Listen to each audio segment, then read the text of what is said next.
Hello friends, welcome back to my channel. My name is Ankur Mehndi. दोस्तों, video में हम बात करने वाले हैं सिनेमा जगत से जुड़ी खबरों की। लास्ट के 2-3 दिन में जिन खबरों ने सुर्खियां बटोरी और जो भाई साहब बहुत ज्यादा ट्रेंडिंग के ऊपर रही, उनके ऊपर हम बात करने वाले हैं। तो सबसे पहली खबर है none other than Shahid Kapoor की फिल्म जो भाई अनाउंस हुई थी, जिसका नाम था अश्वत्थामा। पूजा एंटरटेनमेंट ने अनाउंस करी थी, कुछ ही महीनों पहले करी थी, 2023 में करी थी या 2024 के शुरू में करी थी। वो फिल्म पूरी तरीके से शेल्ड हो चुकी है। अभी पेपिंग मोन से भाई राहुल रावत ने एक ट्वीट किया है कि वो शेल्ड हो चुकी है। अब रीजन देखो कुछ भी हो, पर मेरे हिसाब जो रीजन है ना, वो रीजन यही है कि भाई साहब वो पूजा एंटरटेनमेंट बना रही थी। पूजा एंटरटेनमेंट वैसे भी किसी भी बड़े प्रोजेक्ट को हैंडल नहीं कर सकती है। बीएमसीएम में आपने देख लिया होगा, और भी फिल्में आई है ना, उनको मार्केटिंग आती है ना, उनके पास एक अच्छी डायरेक्शन की टीम है। और जो भाई बेटा है वो सही में सच बताऊं तो सही नहीं निकला, जो कि अपने बाप की लेगेसी को आगे बढ़ा सके। तो शेल्ड हो गई, ठीक है, क्योंकि अश्वत्थामा के कैरेक्टर के ऊपर एक सेपरेट फिल्म बनाना किसी बड़े डायरेक्टर के हाथ में जानी चाहिए, और पूजा एंटरटेनमेंट के साथ कोई बंदा काम करके भी राजी नहीं है। आपने देखा होगा भाई साहब, टाइगर बीएमसीएम पे काम करा डायरेक्टर ने, उसके पैसे नहीं दिए, ये वो बहुत लफड़े चलते रहे, इसलिए शेल्ड हो गई। ठीक है, इस सब्जेक्ट को सेफ एंड सिक्योर रखो। जब कोई बढ़िया डायरेक्टर मिलेगा तो अच्छा प्रोडक्शन हाउस उसको बनाएगा, तो उसके साथ कम से कम जस्टिफिकेशन तो करेगा, ऐसा नहीं कहीं मिस फायर हो जाए। अब आते हैं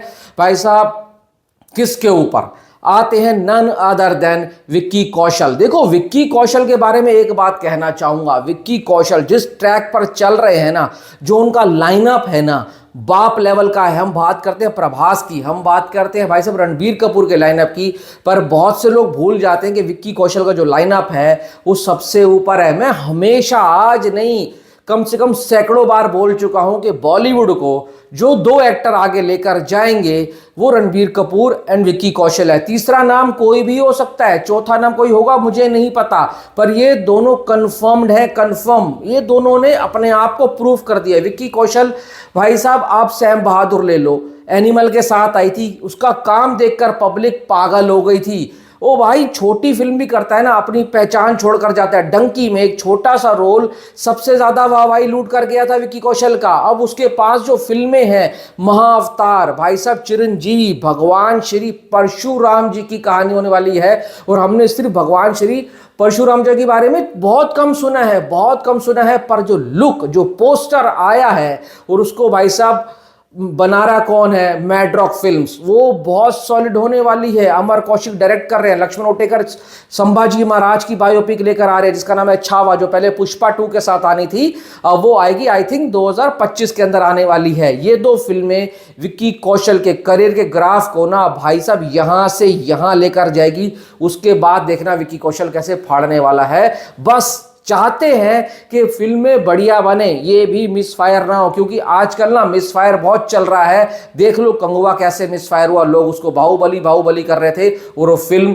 क्या ही निकली। अगली खबर भाई साहब किसकी, पुष्पा भाऊ। देखो, पुष्पा वाले ना क्या कर रहे हैं, कहीं पर भी किसी को खेलने नहीं दे रहे हैं, यानी कि यूट्यूबर्स को खेलने नहीं दे रहे कि ट्रेलर इतने बजे आएगा, उतने बजे आएगा, वो सारी अपडेट खुद देकर चले जाते हैं। अब उन्होंने कल एक पोस्टर शेयर किया और बताया कि भाई साहब 2 मिनट एंड 44 सेकंड का टोटल मास एक्स्ट्रा वगेंजा होने वाला है। मतलब कि 2 मिनट 44 सेकंड का इसका ट्रेलर होने वाला है। डिजिटल लॉन्च 6:03 के ऊपर होने वाला है, और 5 बजे से पटना के अंदर इसका इवेंट स्टार्ट होगा। और वहां देख लो तैयारियां चल रही हैं, आपने ट्विटर पर खोल कर देखो, पुष्पा 2 सर्च करो, लेटेस्ट पे जाना, आपको वहां पर जो इवेंट के लिए सजावट का सामान है, टेबल कुर्सी लगना चालू हो चुकी है।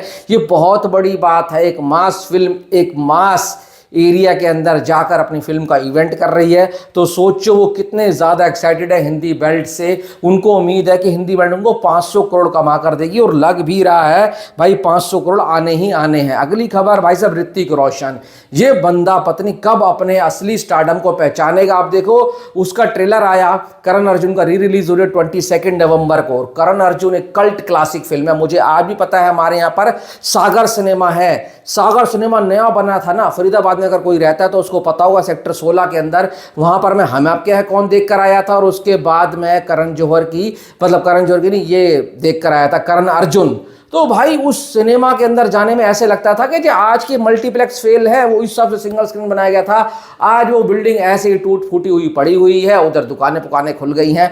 पर यार सिंगल स्क्रीन के अंदर ना ऐसी फिल्में देखने का मज़ा ही अलग होता था। तो भाई मज़ा आया था। ऋतिक रोशन ने अपने वॉइस ओवर में इस ट्रेलर को जो शेयर किया है ना, वो अच्छा लग रहा है। देखो ऋतिक रोशन की वॉर 2 का बहुत वेट हो रहा है भाई, जब आएगी ना उस दिन बॉक्स ऑफिस आई साहब अपनी आखिरी सांसें लेगा, मतलब कि उसको तोड़ फोड़ मचा देगा, वेंटिलेटर पे पहुंचा देगा बॉक्स ऑफिस को। देख लेना वॉर 2 आएगी और धमाका मचाएगी। अगली खबर ऐसे है, 2 दिन से ना इंटरनेट के ऊपर छाई हुई है, बाजीगर 2, शाहरुख खान की बाजीगर 2 आ रही है। रतन जैन ने बोल दिया ये है वो है। भाई देखो मैं आपको एक बात बताता हूँ, कोई भी डायरेक्टर प्रोड्यूसर अपनी किसी भी कल्ट फिल्म के लिए जाना जाता है, तो अब एक बात बताओ, रतन जैन गए थे किसी इवेंट के अंदर, वहां पर भाई साहब पूछ लिया रिपोर्टर ने कि सर आप कब लेकर आ रहे हैं अपनी बाजीगर 2, क्योंकि आजकल ना फ्रेंचाइजी का जमाना है, अपनी पुरानी फिल्म को उठाओ, उसके आगे 2, 3 लगा दो और भाई साहब कहानी बनाकर पेश कर दो, तो 1000-1500 करोड़ अगर बड़े एक्टर की फिल्म है तो आएंगे। कि देखिए मैं आपको बता दूं, शाहरुख खान, आमिर खान ऐसे एक्टर है ना, उनके पास इतनी फिल्में हैं ना,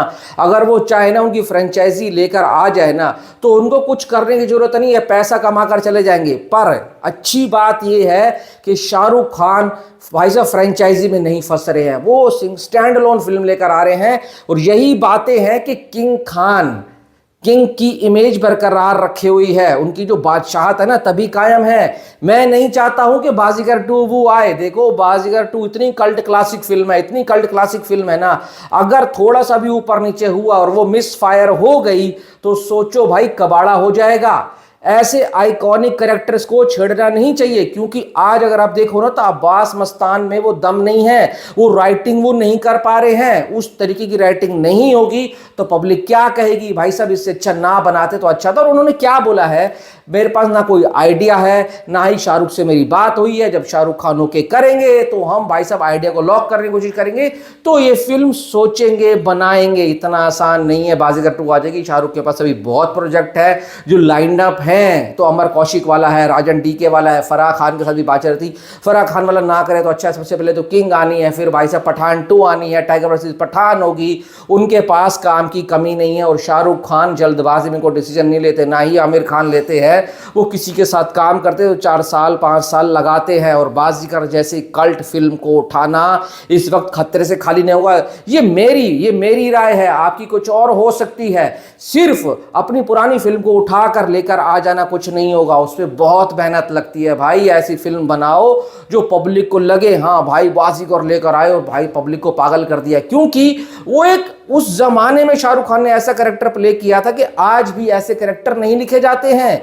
अब वो सिनेमा बंद हो चुका है, क्योंकि वो सिनेमा लिखने के लिए आपको बहुत ज्यादा मेहनत करनी पड़ेगी। तो भाई मेरी तो यही राय है, अभी शाहरुख खान जिस ट्रैक के ऊपर है बहुत बढ़िया है, ये बाजीगर ना आए तो ठीक है, क्योंकि अब उस रोल को उस तरीके से लिखना आसान बात नहीं है भाई। बॉलीवुड में वैसे ही राइटर्स की कमी है और वो डेडिकेशन अब राइटर्स में रहा भी नहीं है, क्योंकि जब से भाई लार्जर देन लाइफ वाला सिनेमा है ना, तो डायरेक्टर राइटर जो है अपनी कलम से ज़्यादा वो वीएफएक्स के ऊपर ध्यान देते हैं। बाकी मेरी तो ये राय है, आपकी क्या है ज़रूर बताना। Thanks for watching.